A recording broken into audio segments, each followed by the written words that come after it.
Hello, so I'm going to do a few little videos, three probably, separate videos, just touching on some of the main changes in the GDPR. So this is the first of those three, and I'll come back to the others in due course.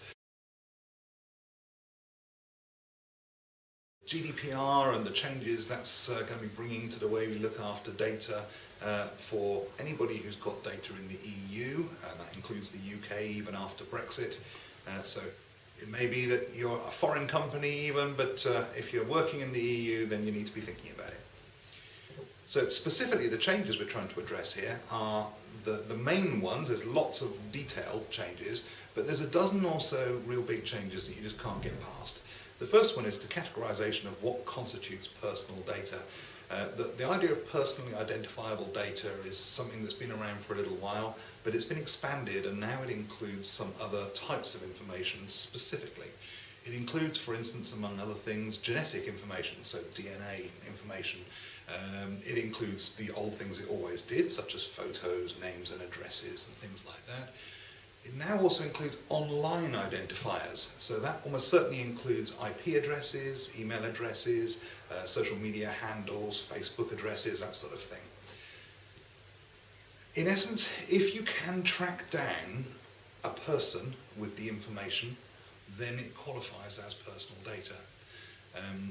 There's also an expansion to what's considered sensitive data. For most people this isn't a particular issue, but it certainly touches on all the things we would imagine. So race, gender, age, health, lots of things like that.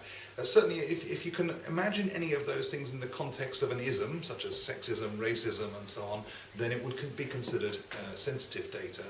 There's quite a lot of enhancements to the data subject rights. We're going to cover those as a separate video in due course, but the rights generally allow people to know what their data is, as in to be able to get their hands on the data you've got about them, and to fix it and to get it suppressed or not being used any longer or something like that. But we will cover that in much more detail in a separate topic. One of the important things though is that subject access requests, which is one of those rights, is designed to give them the chance to access the information that you have about them.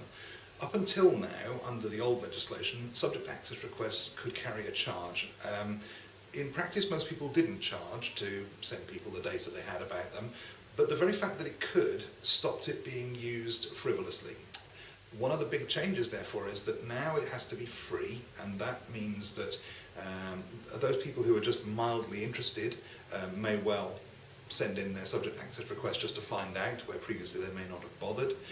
Also, I suppose it's fair to say some people may choose to use it mischievously because there's not really a downside to doing so. So if they don't like your company, or they don't like your brand or something you've recently done, they might choose to punish you along with their 150,000 pals from their social media site by all sending in their subject access requests at the same time. You're obliged to deal with them anyway, and in fact, under normal circumstances, you have a 30-day limit to how long it can take before you provide that information. There are one or two specific reasons why it might be allowed to take longer, but basically you must turn it around in a month.